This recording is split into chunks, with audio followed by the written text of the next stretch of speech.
4 tokoh pemimpin yang menginspirasi dunia.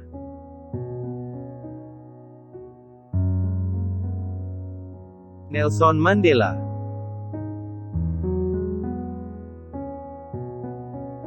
Nelson Mandela lahir pada tanggal 18 Juli tahun 1918 di desa Mvezo, yang terletak di daerah Afrika Selatan yang disebut Transkei. Nama ayahnya adalah Henry, dan ibunya bernama Nosekeni Fani. Sebagai seorang anak muda, Nelson kecil sebenarnya dipanggil dengan nama Rolihlahla. Baru setelah dia berusia 7 tahun, seorang guru di sekolah memberinya nama Nelson. Nelson belajar keras di sekolah dan kemudian kuliah di Universitas Fort Hare, Afrika Selatan. Dia kemudian pindah ke kota Johannesburg untuk belajar hukum di Universitas Witwatersrand. Sebelum memenuhi syarat sebagai pengacara pada tahun 1942, pada usia 24 tahun. Afrika Selatan adalah rumah bagi banyak orang dan budaya yang sangat beragam sehingga dijuluki negara pelangi. Tapi sayangnya, pada saat Nelson Mandela tumbuh dewasa, ada kesenjangan rasial yang sangat besar di negara ini. Orang kulit putih menjalankan negara, dan mereka umumnya menjalani kehidupan istimewa dengan pekerjaan yang baik, rumah yang bagus dan akses ke sekolah dan perawatan kesehatan yang baik. Kebanyakan orang kulit hitam bekerja di pekerjaan bergaji rendah, dan tinggal di komunitas miskin dengan fasilitas yang buruk. Mereka juga memiliki hak yang jauh lebih sedikit. Mereka bahkan tidak diizinkan untuk memilih dalam pemilihan. Nelson Mandela merasa bahwa setiap orang berhak diperlakukan sama, terlepas dari warna kulit mereka. Jadi, pada tahun 1944, ia bergabung dengan Kongres Nasional Afrika, ANC, sebuah kelompok politik yang berjuang untuk persamaan hak bagi orang kulit putih dan kulit hitam.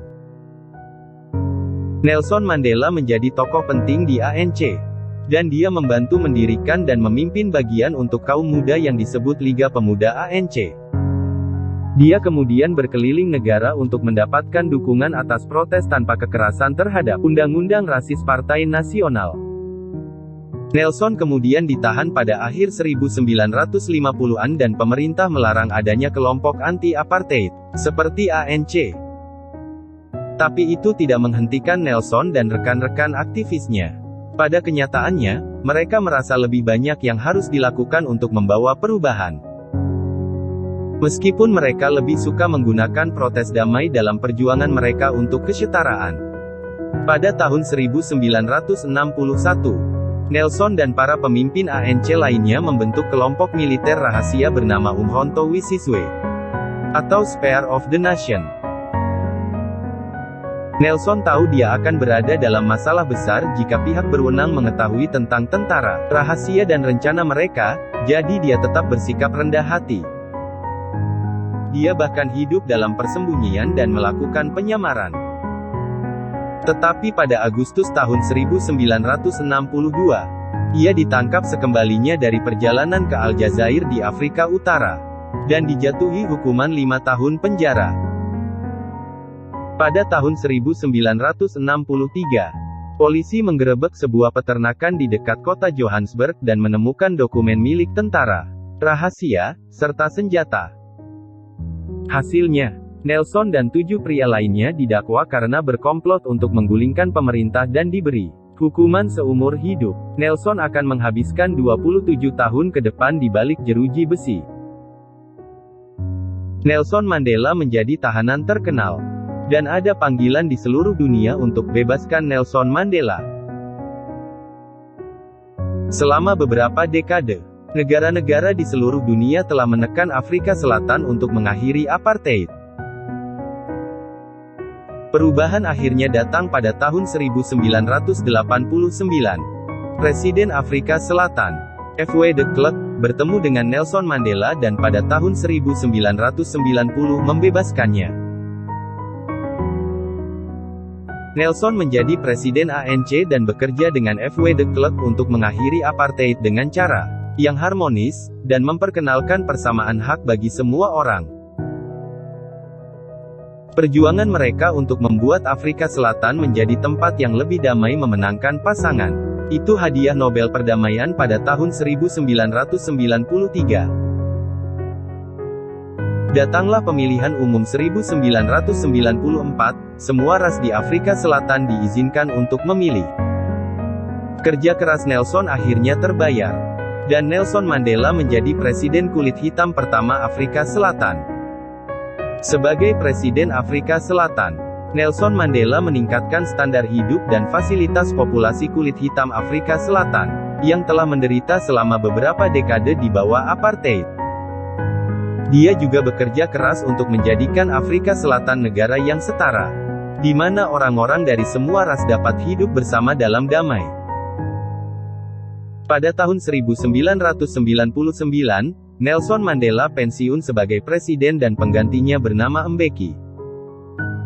Tetapi sementara dia meninggalkan politik, dia terus menjadi tokoh penting di seluruh dunia sebagai simbol perdamaian dan kesetaraan. Pada tahun yang sama ketika ia pensiun, ia mendirikan Nelson Mandela Foundation, sebuah organisasi yang bekerja hingga hari ini untuk mempromosikan prinsip-prinsip kesetaraan, kebebasan, dan perdamaian. Dari tahun 2004, ia menjalani kehidupan yang tenang bersama istrinya Graça. Setelah infeksi paru-paru, Nelson Mandela meninggal pada Desember tahun 2013, dalam usia 95 tahun.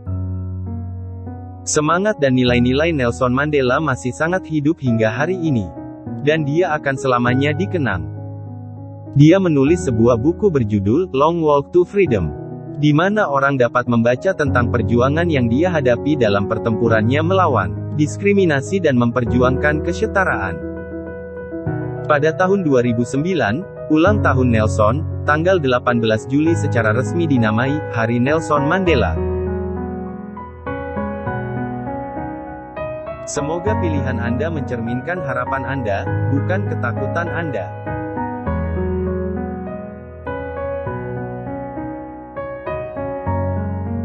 Pemenang adalah pemimpi yang tidak pernah menyerah.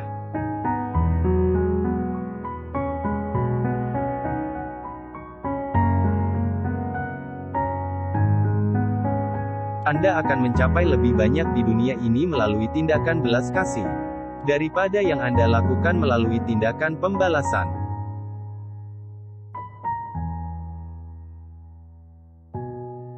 Tidak ada orang yang dilahirkan untuk membenci orang lain karena warna kulitnya, atau latar belakangnya, atau agamanya.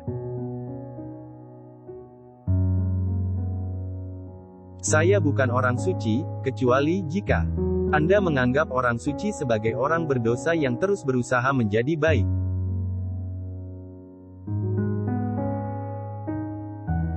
Pimpin dari belakang dan biarkan orang lain percaya bahwa mereka ada di depan.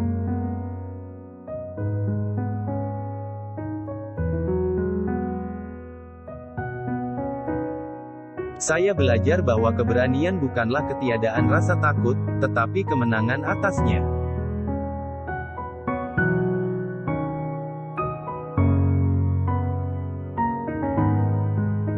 Pendidikan adalah senjata paling ampuh yang dapat Anda gunakan untuk mengubah dunia.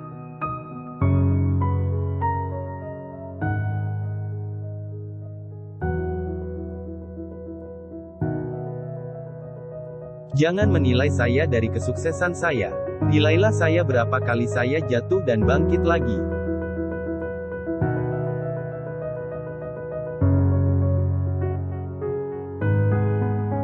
Uang tidak akan menciptakan kesuksesan. Kebebasan untuk membuatnya yang akan menciptakan kesuksesan.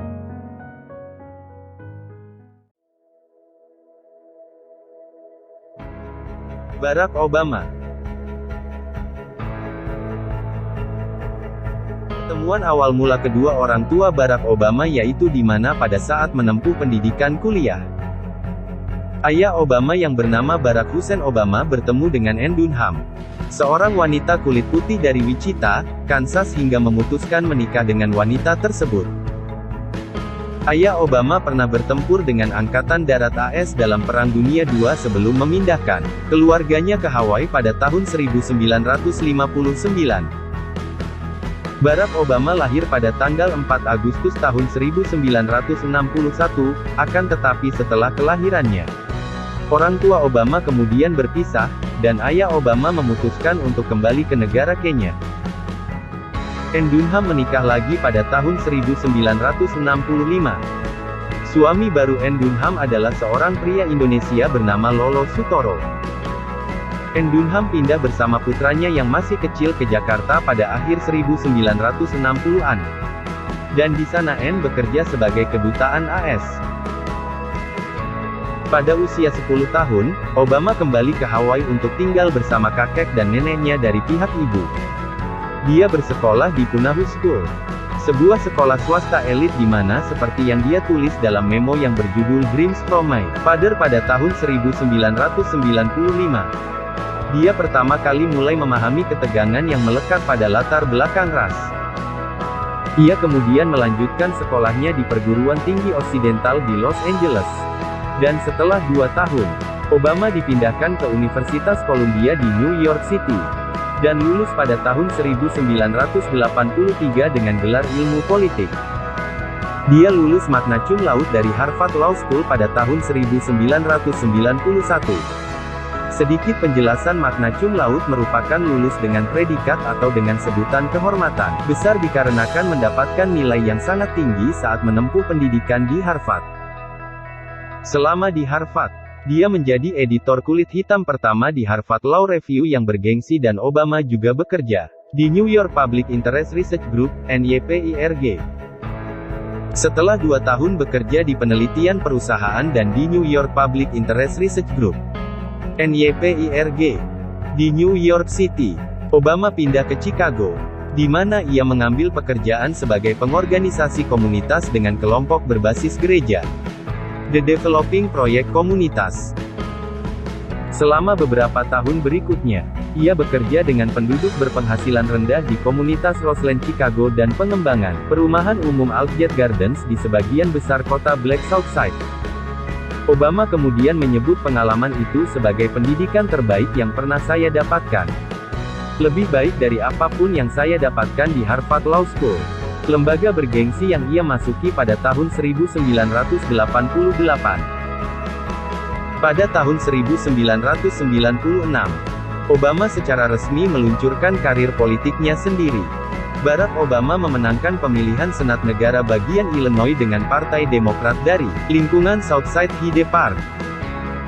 Meskipun kontrol ketat Partai Republik selama bertahun-tahun di Senat Negara bagian, Obama mampu membangun dukungan di antara Partai Demokrat dan Partai Republik dalam merancang undang-undang tentang etika dan reformasi perawatan kesehatan. Dia membantu menciptakan kredit pajak pendapatan negara yang menguntungkan pekerja miskin, mempromosikan subsidi untuk program pendidikan anak usia dini dan bekerja dengan aparat penegak hukum untuk meminta rekaman video interogasi dan pengakuan dalam semua kasus besar. Barack Obama terpilih kembali pada tahun 1998 dan sekali lagi pada tahun 2002. Selain itu Barack Obama juga pernah gagal dalam pemilihan pendahuluan Demokrat pada tahun 2000. Untuk kursi Dewan Perwakilan AS yang dipegang oleh petahana 4 masa jabatan Bobby Rush. Sebagai senator negara bagian, Obama tercatat sebagai penentang awal dorongan Presiden George W. Bush untuk berperang dengan Irak. Obama bertemu calon istrinya yang bernama Michelle LaVaughn Robinson yang juga sesama lulusan Harvard Law School. Pertemuan tersebut terjadi pada saat mereka berdua bekerja sebagai rekanan musim panas di firma hukum Chicago Sidley Austin. Ia menikah dengan Michelle Obama di Trinity United Church of Christ pada tanggal 3 Oktober tahun 1992. Ketika Peter Fitzgerald mengumumkan bahwa ia akan mengosongkan kursi Senat AS pada tahun 2004. Setelah hanya 1 masa jabatan, Obama memutuskan untuk mencalonkan diri. Dia memenangkan 52% suara di pemilihan pendahuluan Partai Demokrat, mengalahkan pengusaha multimiliuner Blair Hull dan pengawas keuangan Illinois Daniel Hines. Pada November tahun 2004, Illinois memberikan 70% suaranya kepada Obama dan mengirimnya ke Washington sebagai orang Afrika Amerika ketiga yang terpilih menjadi anggota Senat AS sejak Rekonstruksi. Selama masa jabatannya, Obama secara khusus berfokus pada isu non-proliferasi nuklir dan ancaman kesehatan yang ditimbulkan oleh flu burung. Dengan Senator Republik Tom Coburn dari Oklahoma, ia membuat situs web yang melacak semua pengeluaran federal, yang bertujuan untuk membangun kembali kepercayaan warga negara terhadap pemerintah. Pada tanggal 10 Februari tahun 2007, Obama secara resmi mengumumkan pencalonannya sebagai Presiden Amerika Serikat. Kemenangan di pemilihan pendahuluan Iowa membuatnya menjadi penantang yang layak. Obama memilih Joseph R.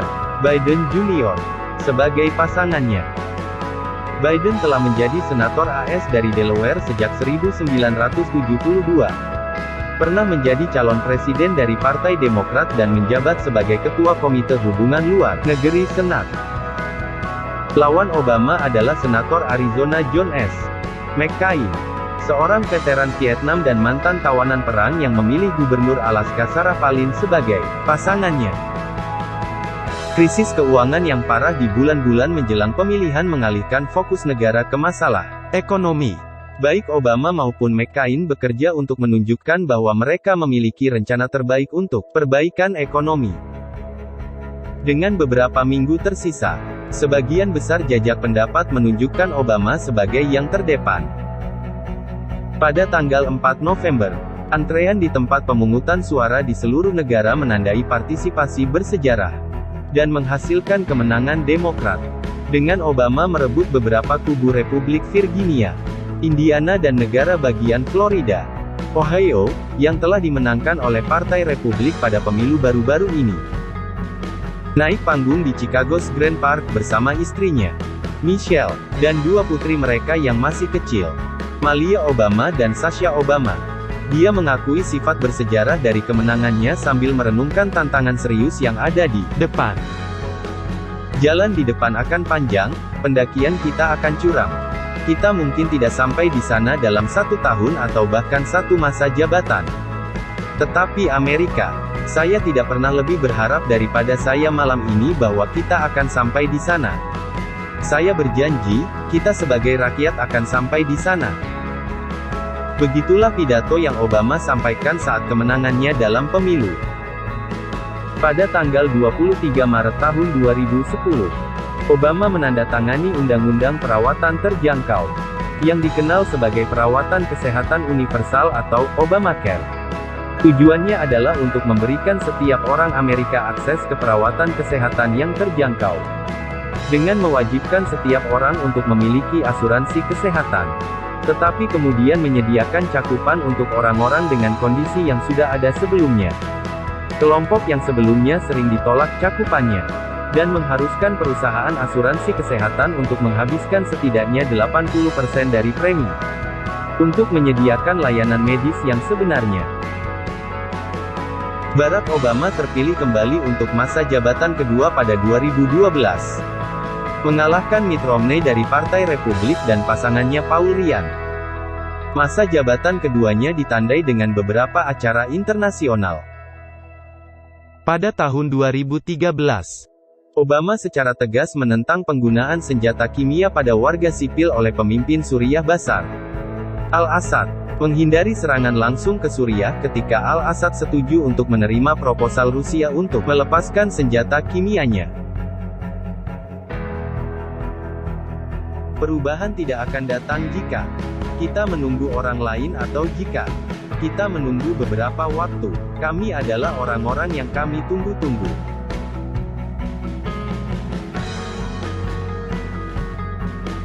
Kami tidak datang untuk takut akan masa depan. Kami datang ke sini untuk membentuknya.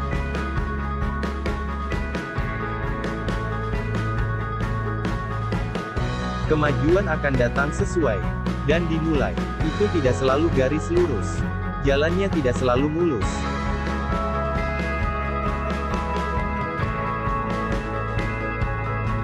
Jika Anda berjalan di jalan yang benar, dan Anda bersedia untuk terus berjalan, pada akhirnya Anda akan membuat kemajuan.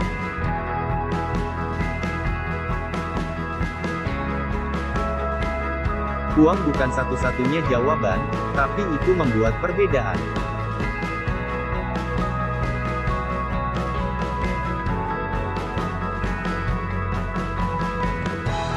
Kami ingin semua orang bertindak seperti orang dewasa, berhenti bermain-main, menyadari bahwa itu bukan hanya cara saya atau jalan yang termudah.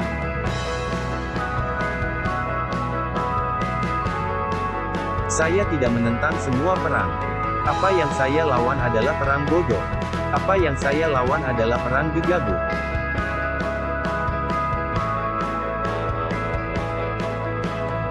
Saya pikir ketika Anda menyebarkan kekayaan di sekitar, itu baik untuk semua orang.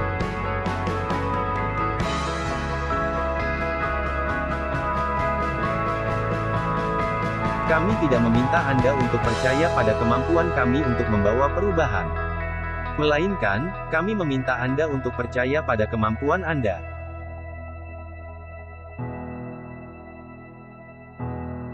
Memfokuskan hidup Anda hanya untuk menghasilkan uang menunjukkan kemiskinan ambisi.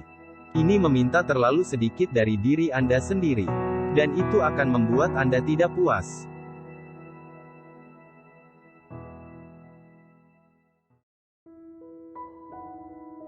Queen Elizabeth II.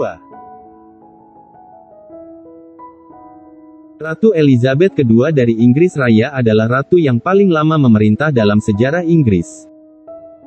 Dia merayakan 70 tahun tahta pada Juni tahun 2022 dengan Platinum Jubilinya. Ratu Elizabeth II menjadi ratu pada tanggal 6 Februari tahun 1952. Dan dimahkotai pada tanggal 2 Juni tahun 1953. Dia adalah ibu dari Pangeran Charles, pewaris tahta, serta nenek dari Pangeran William dan Harry. Sebagai ratu terlama dalam sejarah Inggris, ia telah mencoba untuk membuat pemerintahannya lebih modern dan sensitif terhadap publik yang berubah sambil mempertahankan tradisi yang terkait dengan mahkota. Pada saat kelahirannya, kebanyakan orang tidak menyadari Ratu Elizabeth suatu hari nanti akan menjadi Ratu Inggris Raya. Ratu Elizabeth, yang dijuluki Lilibet, harus menikmati dekade pertama hidupnya dengan semua hak istimewa. Menjadi seorang bangsawan tanpa tekanan untuk menjadi ahli waris. Ayah dan ibu Ratu Elizabeth membagi waktu mereka antara sebuah rumah di London dan Royal Lodge, rumah keluarga di halaman Windsor Great Park. Ratu Elizabeth dan adik perempuannya Margaret dididik di rumah oleh tutor. Kursus akademik termasuk bahasa Prancis, matematika dan sejarah, bersama dengan pelajaran menari, menyanyi, dan seni. Dengan pecahnya Perang Dunia II pada tahun 1939, Ratu Elizabeth dan saudara perempuannya sebagian besar tinggal di luar London, telah dipindahkan ke Kastil Windsor. Dari sana dia membuat siaran radio terkenalnya yang pertama pada tahun 1940. Dengan pidato khusus ini untuk meyakinkan anak-anak Inggris, yang telah dievakuasi dari rumah dan keluarga mereka. Putri 14 tahun, menunjukkan kepribadiannya yang tenang dan tegas. Mengatakan kepada mereka, bahwa pada akhirnya, semuanya akan baik-baik saja. Karena Tuhan akan memelihara kita dan memberi kita kemenangan dan kedamaian. Ratu Elizabeth segera mulai mengambil tugas publik lainnya. Ditunjuk sebagai Kolonel In-Chief pengawal Grenadier oleh ayahnya. Ratu Elizabeth membuat penampilan publik pertamanya memeriksa pasukan pada tahun 1942. Dia juga mulai menemani orang tuanya dalam kunjungan resmi di Inggris. Pada tahun 1945, Ratu Elizabeth bergabung dengan Auxiliary Territorial Service untuk membantu upaya perang. Dia berlatih berdampingan dengan wanita Inggris lainnya untuk menjadi pengemudi dan mekanik ahli. Sementara pekerjaan sukarelanya hanya berlangsung beberapa bulan. Itu menawarkan Ratu Elizabeth pandangan sekilas ke dunia non-kerajaan yang berbeda. Dia memiliki pengalaman hidup lain di luar monarki ketika dia dan Margaret diizinkan untuk berbaur secara anonim di antara warga pada hari kemenangan di Eropa. Ratu Elizabeth menikahi sepupu jauhnya Philip Mountbatten, nama keluarga yang diadopsi dari pihak ibunya. Pada tanggal 20 November tahun 1947, di Westminster Abbey, London, Ratu Elizabeth pertama kali bertemu Philip, putra Pangeran Andrew dari Yunani, ketika dia baru berusia 13 tahun.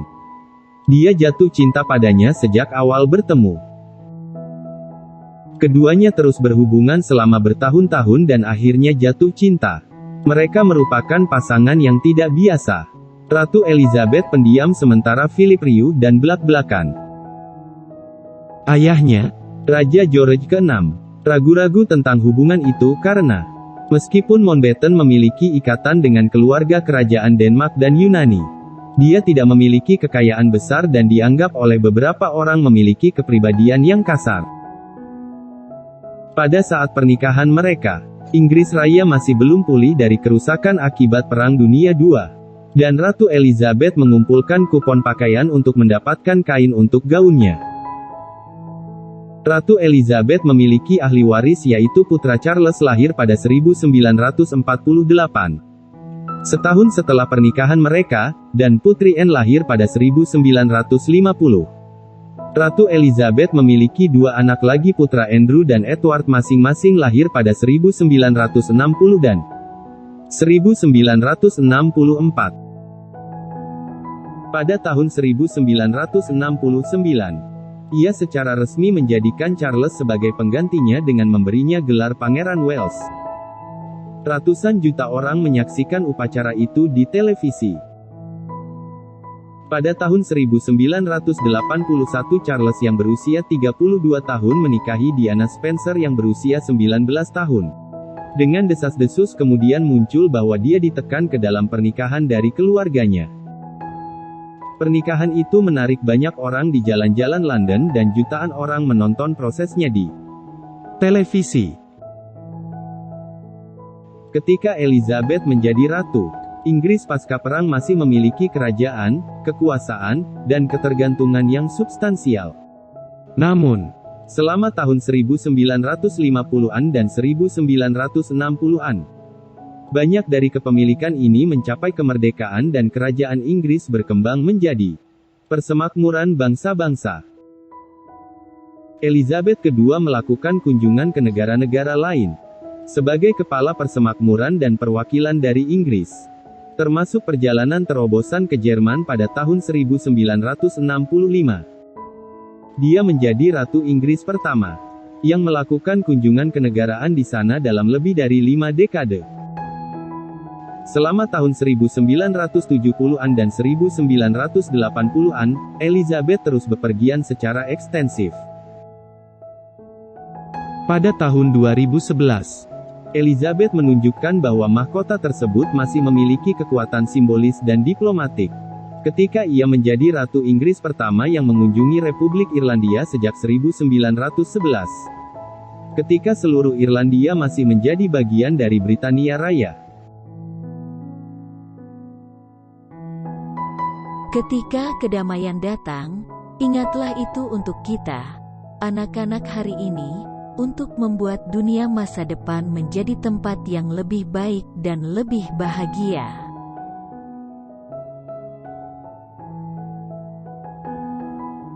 Perlu diingat bahwa seringkali langkah-langkah kecil, bukan lompatan raksasa, yang membawa perubahan paling langgeng.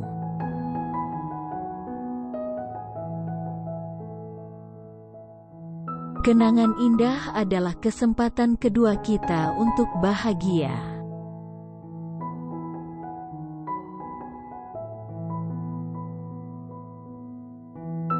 Saya tahu betapa saya mengandalkan iman saya sendiri untuk membimbing saya melalui saat-saat baik dan buruk.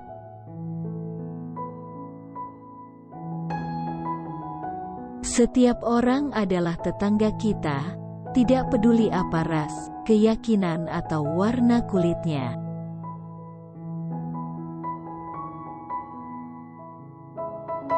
Selalu mudah untuk membenci dan menghancurkan. Membangun dan menghargai jauh lebih sulit.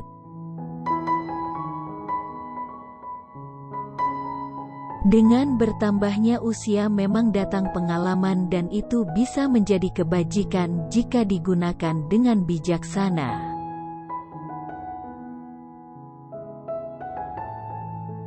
Jalannya, tentu saja, tidak selalu mulus, dan mungkin tahun ini terasa cukup bergelombang. Tetapi langkah-langkah kecil dapat membuat dunia berbeda.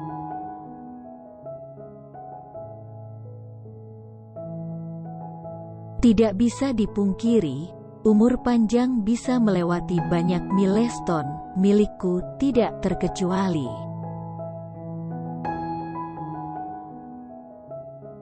Bahkan ketika hidup Anda tampak paling monoton, apa yang Anda lakukan selalu bernilai nyata dan penting bagi sesama Anda.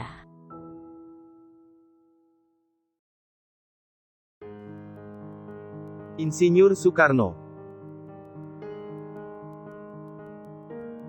Soekarno lahir pada tanggal 6 Juni tahun 1901 di Surabaya, dan diberi nama Kusno Sosrodihardjo. Orang tuanya kemudian menamainya Soekarno setelah dia selamat dari penyakit serius. Ayah Soekarno adalah Raden Sukemi Sosrodihardjo, seorang bangsawan Muslim dan guru sekolah dari Jawa. Ibunya Ida Ayu Nyomanrai adalah seorang yang beragama Hindu dari Bali. Soekarno muda bersekolah di sekolah dasar setempat sampai tahun 1912. Ia kemudian bersekolah di Sekolah Menengah Belanda di Mojokerto. Diikuti pada tahun 1916 mengikuti Sekolah Menengah Belanda di Surabaya. Soekarno dikaruniai ingatan fotografis dan bakat bahasa, termasuk bahasa Jawa, Bali, Sunda, Belanda, Inggris, Prancis, Arab, bahasa Indonesia, Jerman, dan Jepang.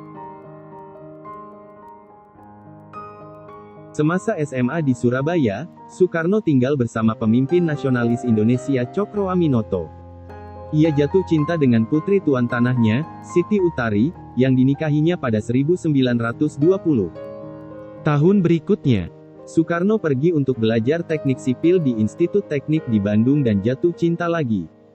Kali ini, pasangannya adalah istri pemilik rumah kos Inggit, yang 13 tahun lebih tua dari Soekarno. Mereka masing-masing menceraikan pasangannya dan menikah satu sama lain pada tahun 1923. Inggit dan Soekarno tetap menikah selama 20 tahun tetapi tidak pernah memiliki anak. Soekarno menceraikannya pada tahun 1943 dan menikahi seorang remaja bernama Fatmawati. Bersama Fatmawati, Soekarno dikaruniai 5 orang anak, termasuk Presiden wanita pertama Indonesia, Megawati Soekarno Putri. Pada tahun 1953, Presiden Soekarno memutuskan untuk berpoligami sesuai dengan hukum Islam.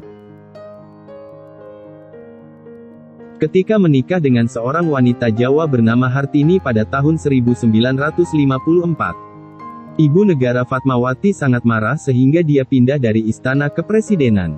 Selama 16 tahun berikutnya, Soekarno memiliki 5 istri lagi yang diantaranya seorang remaja Jepang bernama Naoko Nemoto. Nama Indonesia Ratna Dewi Soekarno, Kartini Manopo, Yurike Sanger, Heldi Jafar, dan Amelia Dolarama. Soekarno mulai memikirkan tentang kemerdekaan Hindia Belanda ketika masih duduk di bangku SMA. Selama kuliah, ia membaca secara mendalam tentang filosofi politik yang berbeda, termasuk komunisme, demokrasi kapitalis, dan Islamisme, mengembangkan ideologi sinkretisnya sendiri tentang swasembada sosialis Indonesia. Dia juga mendirikan Algemin Studi Club untuk mahasiswa Indonesia yang berpikiran sama. Pada tahun 1927, Soekarno dan anggota lain dari Algemin Studi Club mereorganisasi diri mereka sebagai Partai Nasional Indonesia atau PNI. Sebuah partai kemerdekaan anti-imperialis, anti-kapitalis. Soekarno menjadi pemimpin pertama PNI. Soekarno berharap untuk meminta bantuan Jepang dalam mengatasi kolonialisme Belanda. Polisi rahasia kolonial Belanda segera mengetahui tentang PNI. Dan pada akhir Desember tahun 1929, Soekarno dan anggota lainnya ditangkap. Dalam persidangannya, yang berlangsung selama 5 bulan terakhir tahun 1930, Soekarno membuat serangkaian pidato politik yang berapi-api untuk melawan imperialisme yang menarik perhatian luas. Soekarno dijatuhi hukuman 4 tahun penjara dan pergi ke penjara Sukamiskin di Bandung untuk mulai menjalani hukumannya. Namun, liputan pers pidato-pidatonya begitu mengesankan faksi-faksi liberal di Belanda dan di Hindia Belanda sehingga Soekarno dibebaskan setelah hanya 1 tahun. Ia juga menjadi sangat populer di kalangan masyarakat Indonesia. Ketika Soekarno berada di penjara, PNI terpecah menjadi 2 faksi yang berlawanan.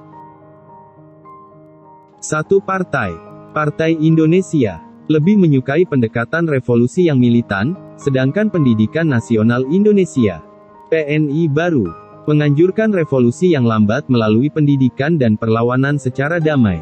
Soekarno lebih setuju dengan pendekatan Partai Indonesia daripada PNI, sehingga ia menjadi ketua partai itu pada tahun 1932 setelah dibebaskan dari penjara.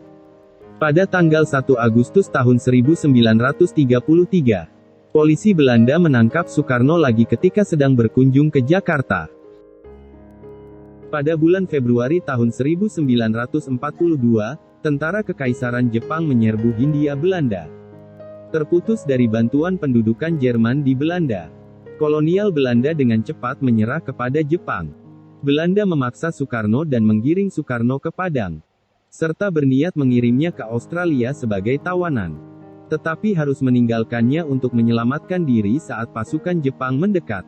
Komandan Jepang, Jenderal Hitoshi Imamura, merekrut Soekarno untuk memimpin Indonesia di bawah kekuasaan Jepang. Pada awalnya Soekarno senang untuk bekerja sama dengan mereka, dengan harapan menjaga Belanda keluar dari Hindia Timur. Namun Jepang segera mulai memanfaatkan jutaan pekerja Indonesia, terutama orang Jawa, sebagai pekerja paksa. Para pekerja Romusha ini harus membangun lapangan terbang dan rel kereta api, serta menanam tanaman untuk Jepang. Mereka bekerja sangat keras dengan sedikit makanan atau air, dan secara teratur dianiaya oleh para pengawas Jepang, yang dengan cepat memperburuk hubungan antara orang Indonesia dan Jepang. Soekarno tidak akan pernah menyia-nyiakan kerjasamanya dengan Jepang. Pada tanggal 15 Agustus tahun 1945, Jepang menyerah kepada Sekutu. Pendukung muda Soekarno mendesaknya untuk segera memproklamasikan kemerdekaan. Tetapi dia khawatir akan pembalasan dari pasukan Jepang masih ada. Pada tanggal 16 Agustus, para pemimpin pemuda yang tidak sabar menculik Soekarno, dan kemudian meyakinkannya. Pada tanggal 18 Agustus pukul 10 pagi, Soekarno berbicara kepada 500 orang di depan rumahnya, dan menyatakan Republik Indonesia merdeka. Dengan dirinya menjabat sebagai presiden dan temannya Muhammad Hatta sebagai wakil presiden.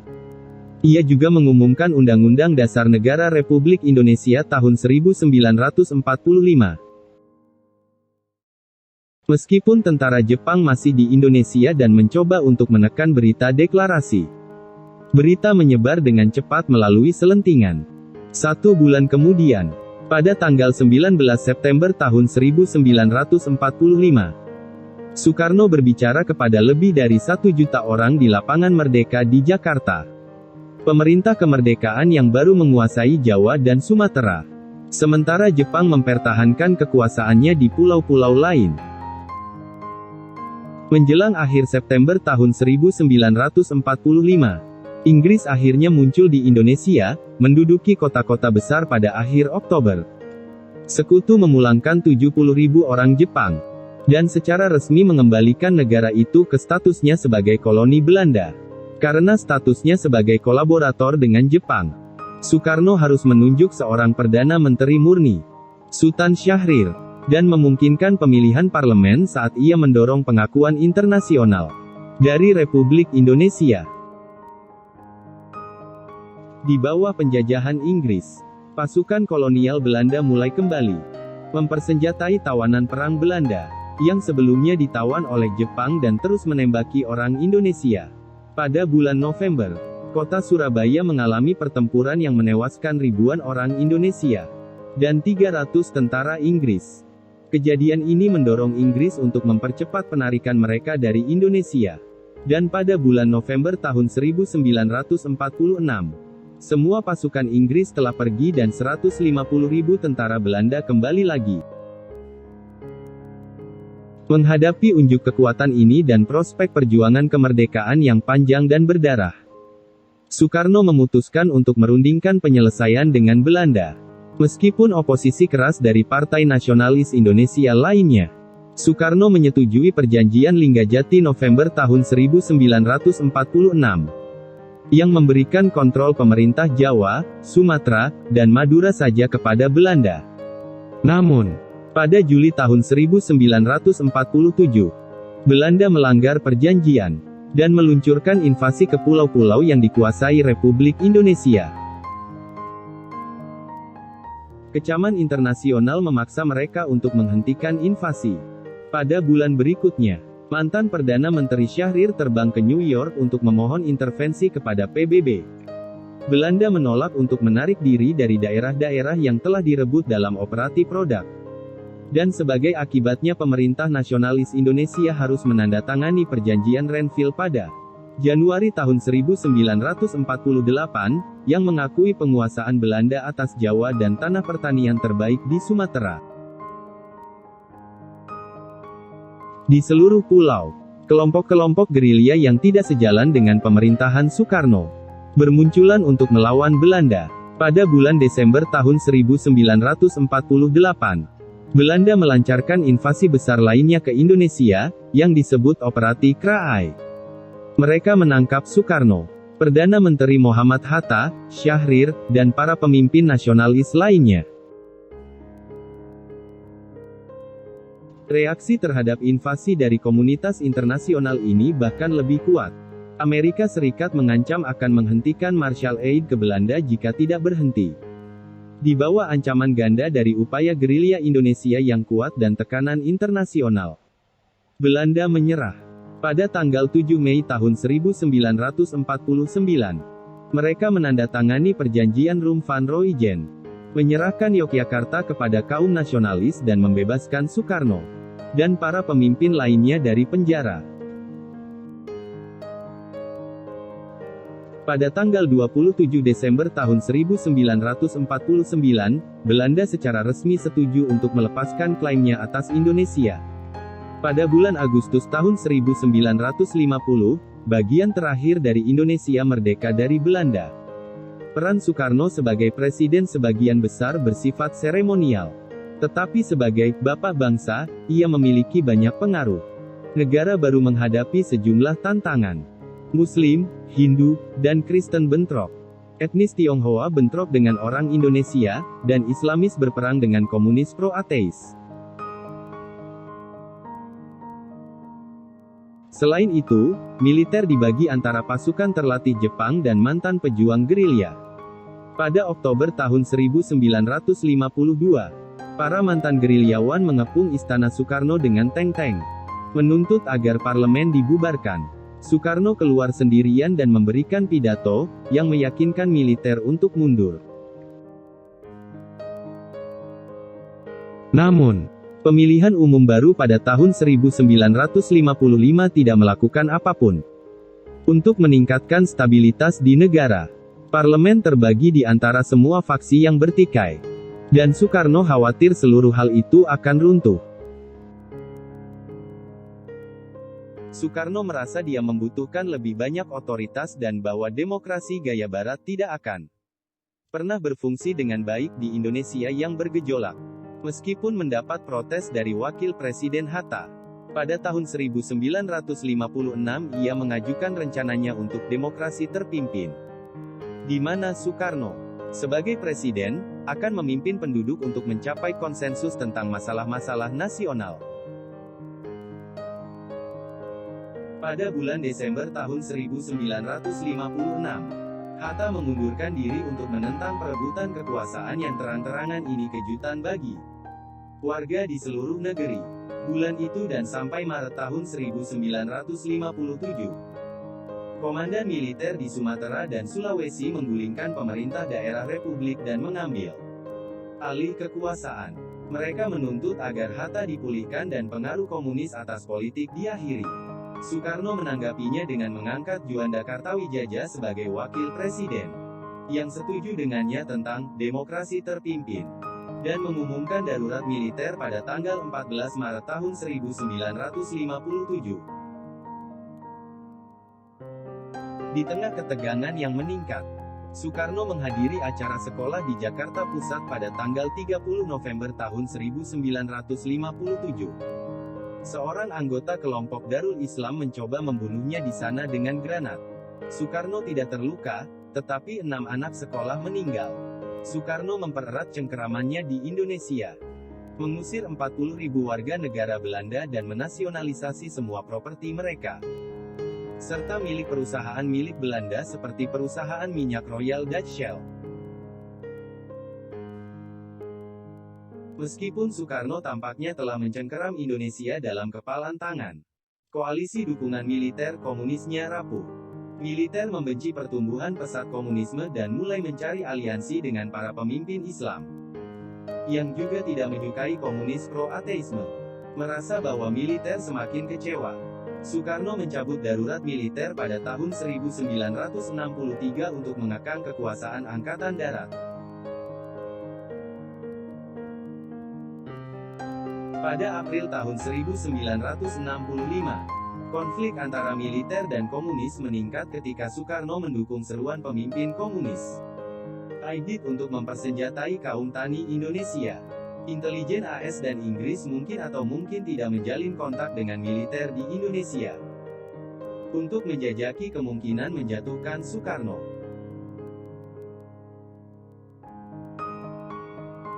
Sementara itu, rakyat biasa sangat menderita karena hiperinflasi melonjak hingga 600%. Soekarno tidak terlalu peduli dengan ekonomi dan tidak berbuat apa-apa terhadap situasi. Pada siang hari tanggal 1 Oktober tahun 1965, gerakan tanggal 30 September, pro-komunis menangkap dan membunuh 6 jenderal senior Angkatan Darat. G30S mengklaim bahwa mereka bertindak untuk melindungi Presiden Soekarno dari kudeta Angkatan Darat yang akan datang. Ia mengumumkan pembubaran parlemen dan pembentukan Dewan Revolusi. Mayor Jenderal Soeharto dari Komando Cadangan Strategis mengambil alih Angkatan Darat pada tanggal 2 Oktober, setelah dipromosikan ke pangkat Panglima Militer oleh Soekarno yang enggan, dan dengan cepat mengatasi kudeta komunis. Soeharto dan sekutu Islamnya kemudian memimpin pembersihan komunis dan sayap kiri di Indonesia, menewaskan sedikitnya 500.000 orang di seluruh negeri dan memenjarakan 1,5 juta. Soekarno berusaha mempertahankan kekuasaannya dengan mengimbau rakyat melalui radio pada Januari 1966. Demonstrasi mahasiswa besar-besaran pecah, dan seorang mahasiswa ditembak mati dan dijadikan martir oleh Angkatan Darat pada Februari. Pada tanggal 11 Maret tahun 1966, Soekarno menandatangani perintah presiden yang dikenal sebagai Super Semar yang secara efektif menyerahkan kendali negara kepada Jenderal Soeharto. Pada tanggal 12 Maret tahun 1967, Soekarno secara resmi digulingkan dari kursi kepresidenan dan ditempatkan di bawah tahanan rumah di Istana Bogor. Rezim Soeharto tidak memberinya perawatan medis yang layak, sehingga Soekarno meninggal karena gagal ginjal pada tanggal 21 Juni tahun 1970. Di Rumah Sakit Angkatan Darat Jakarta. Dia berusia 69 tahun.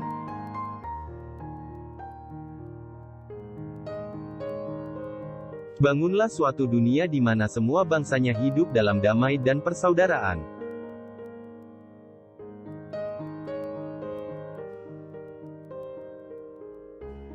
Aku ini bukan apa-apa kalau tanpa rakyat. Aku besar karena rakyat, berjuang karena rakyat, dan aku penyambung lidah rakyat.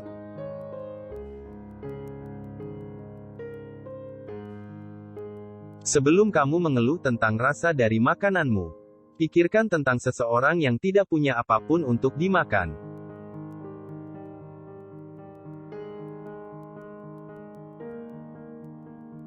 Jangan pernah melupakan sejarah.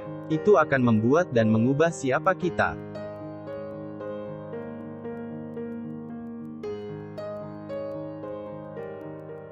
Capailah ambisimu setinggi langit. Bermimpilah setinggi langit. Karena jika Anda jatuh, Anda akan jatuh di antara bintang-bintang.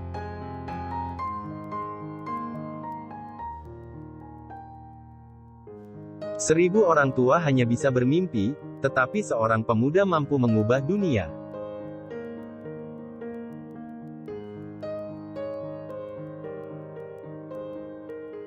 Kemerdekaan hanya dapat diperoleh dan dijamin oleh bangsa yang memiliki semangat membara dengan tekad, merdeka atau mati.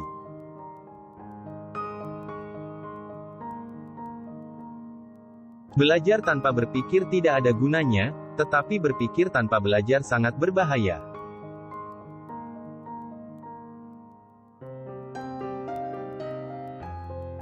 Mawar tidak pernah menyebarkan harumnya, tetapi aromanya sendiri menyebar ke sekelilingnya.